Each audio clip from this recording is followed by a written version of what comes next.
Hi guys, it's Pete. Hello. In this video, we're trying to understand the transition from young adult to adulthood and what that means. Now that we're getting older and medications and therapies are becoming more prevalent, we have to focus on this. What are the questions that you need to ask? Fertility, family building at some point is important. Going to college is important. In this video, you will see Dr. Jen Goralski and Dr. Scott Donaldson, who selfishly are both doctors of mine. They're UNC in North Carolina. Go Tar Heels. I adore them. They keep me alive. They are two incredible people that you need to listen to.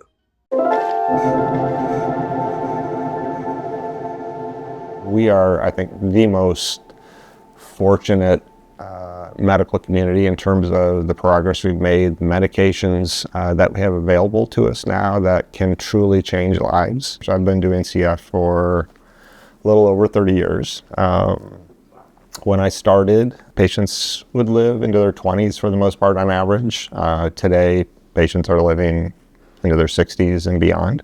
But at the same time, we face individual circumstances where patients can't best take advantage of those tools and those incredible blessings they have in their life because of real life.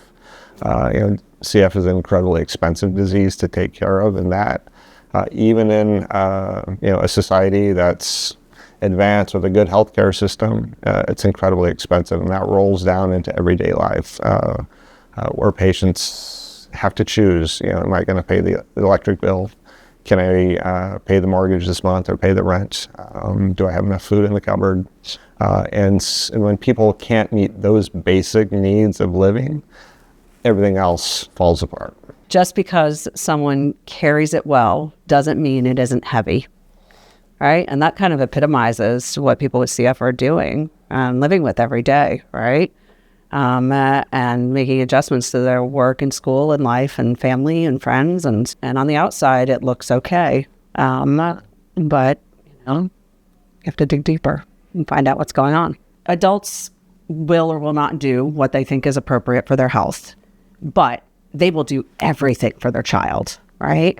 And I think those of us that are parents, right, we know that there are things that we do for our kids that we just won't take the time to do for ourselves, like exercise, right? Like remembering to take our meds reliably. The issues with not having follow through, right? That doesn't happen as much in pediatrics because the parents are bringing their kids there. They're doing everything that you tell them to do and more. Transition really starts a lot earlier than the actual transfer from pediatrics to adult medicine. And so here at UNC, we try to address transition super early on. Even in the first visit that I'll have with a kid with an infant, I'll say eventually we're going to be transitioning them to an adult provider because they're going to grow up to be an adult. And so we really take a focused approach starting at age 12, really trying to make the adolescent more independent, more responsible for their medications. And there's some resources out there that we use here and other places use around the country that give us sort of an age-specific guideline of what's appropriate for a child at each particular age. Who should be remembering to take the meds? Who should be calling for the doctor appointments? Who should be reaching out when the child is sick? Because that shift of responsibility is part of that whole transition process. And so we work on that in pediatrics so that hopefully it's not just okay, you've aged out, now you have to go and do it all on your own. And when we see them in the adult clinic, it is never our goal to exclude the family because the family is equally, if not more important. But that family may spread. It may no longer be mom and dad. It may be a sibling. It may be a spouse. It may be a significant other. For parents, it's really difficult to take this child that you've cared for so long and so intensely and doing more than the typical parent would have to, and letting go and letting them make a mistake because they're going to make a mistake. We all do. We're not going to let them fall. And I think that that's really the goal of our transition process, is to help the parents really cope with that idea. I have to let my child learn to become an adult, and the stakes are higher because if they don't take their medicines, right, it's not the same as another child who, doesn't go to class in college or whatever the case is. And so we spend a lot of time talking with parents and trying to reassure them that we have to let the child become an adult. We have to let them learn to make their own decisions and make responsible healthcare decisions. And we're going to be there to help them. And we're never going to exclude you. And, we'll be there to catch them when they fall. And we follow the lung health of people with CF across their lifespan. We know that the most vulnerable time of a person's CF, where they actually lose the most ground, is not when they're 40 and have severe disease. Is actually when they're a late teenager. And so starting around age 14, 15, 16, they fall off the edge historically.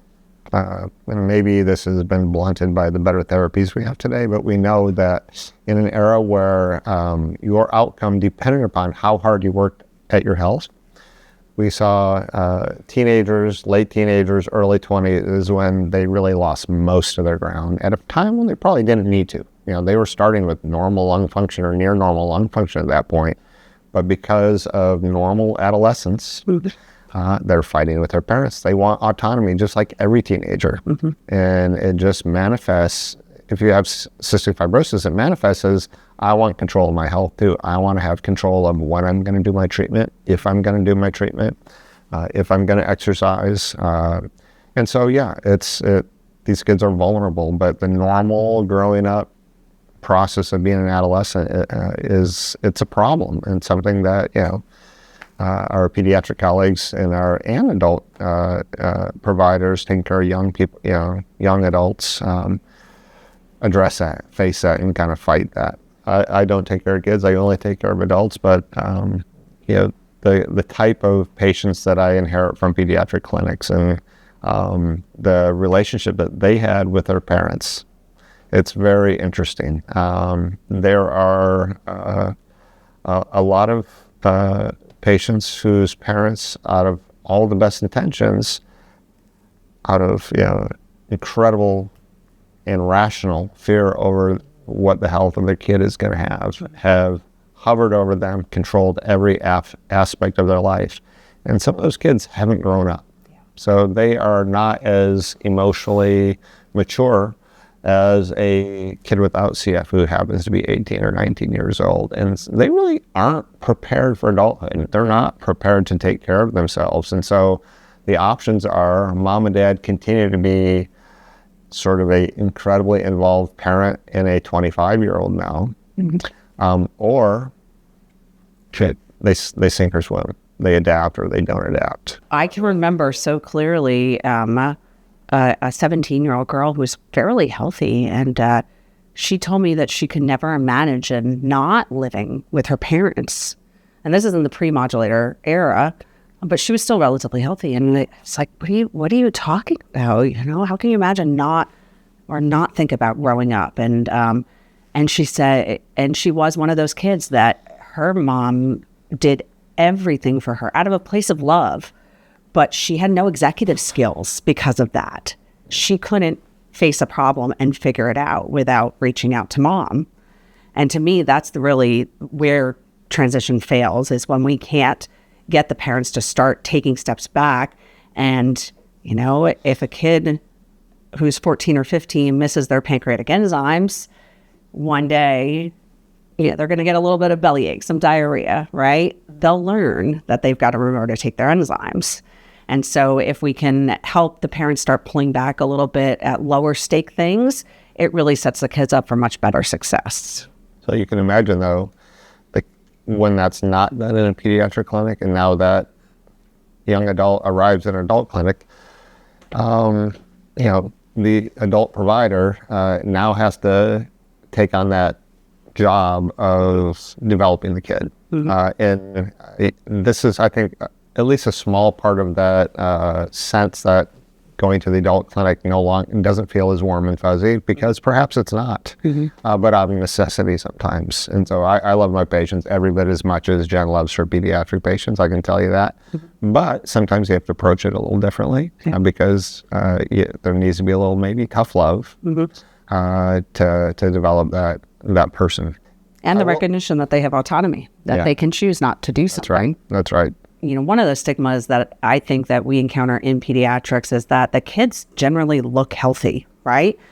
they don't look sick to an outsider. Like if a kid unfortunately has cancer, right, they look sick. They're pale, they've got bags under their eyes, they lose their hair. And so that kid out in a public space, people are going to be sympathetic to that child and understand that they're going through something. Whereas with CF, the kids generally look healthy, at least these days, especially, right? And now that we're not dealing with as much malnutrition as we did before. And I think that it's very easy for the public to not be aware, or even their friends or their teachers, to not be aware of just how much work they still have to do, right? Even though they look healthy.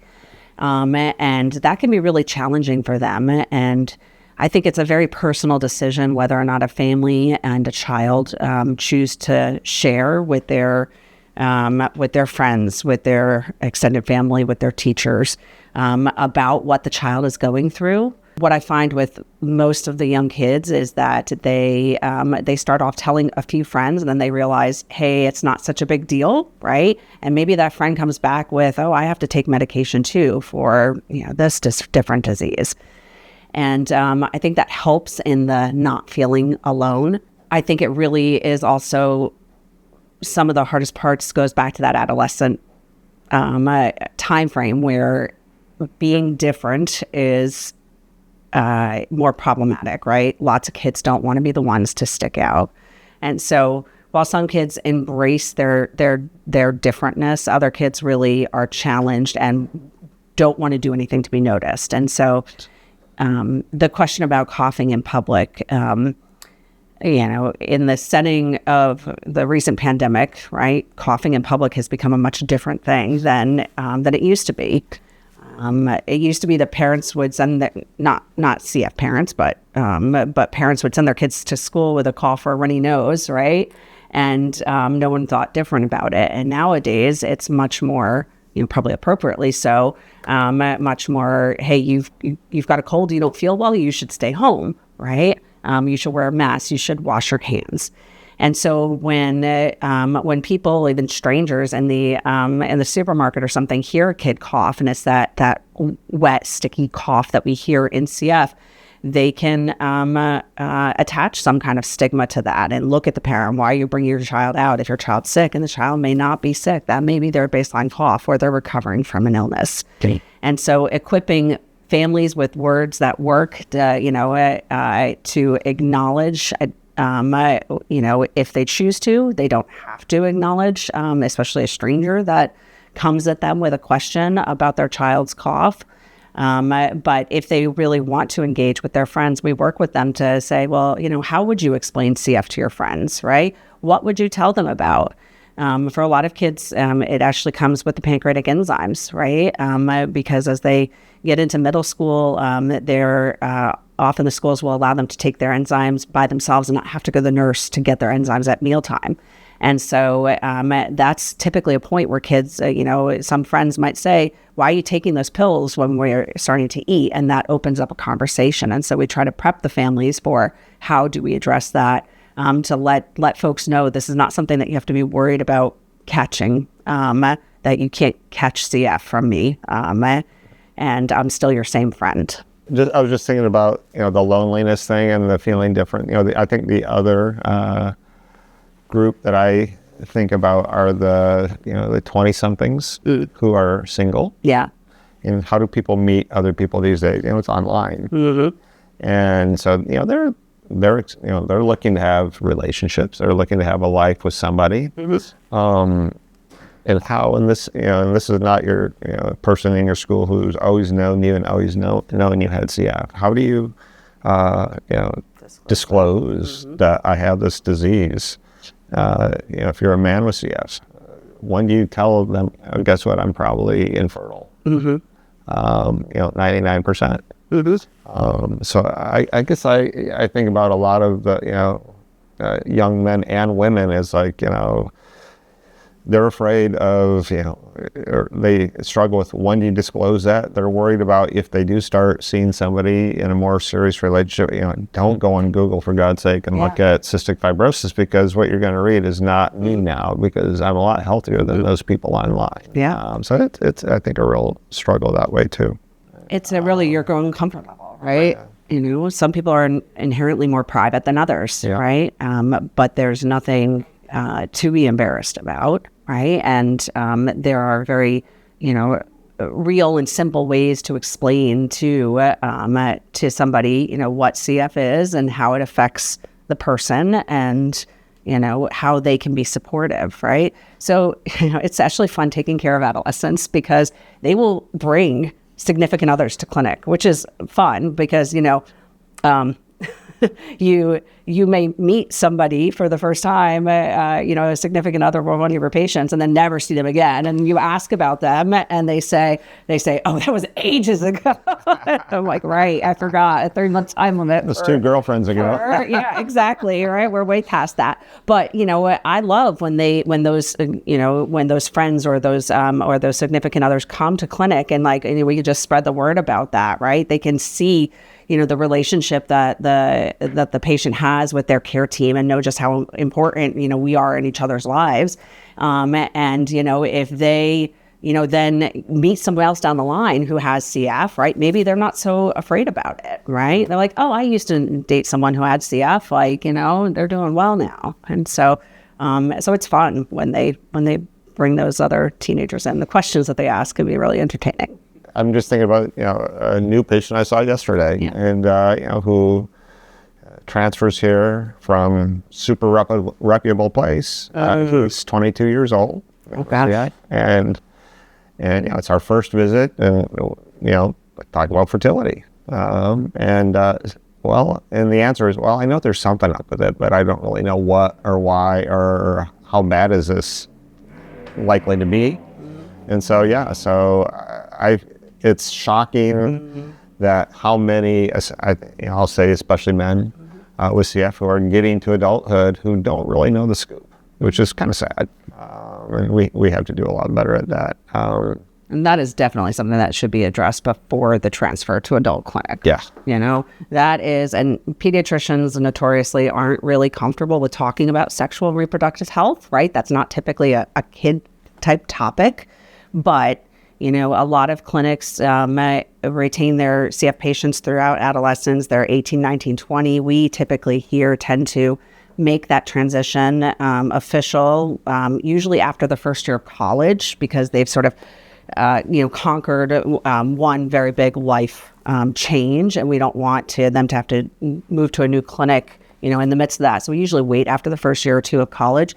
But, they're college kids. They need to know about these things before they are having sex. They are they are having relationships. Right. They are thinking about their future. They should know what the deal is. All right. So, that's something that is part of the transition, curriculum that we have for kids. And although it's interesting, I saw a patient recently who's in his early 20s who I had actually seen in pediatric clinic routinely. And then he was lost to follow-up for about 2 or 3 years. We hadn't seen him, and he really wasn't getting care anywhere else.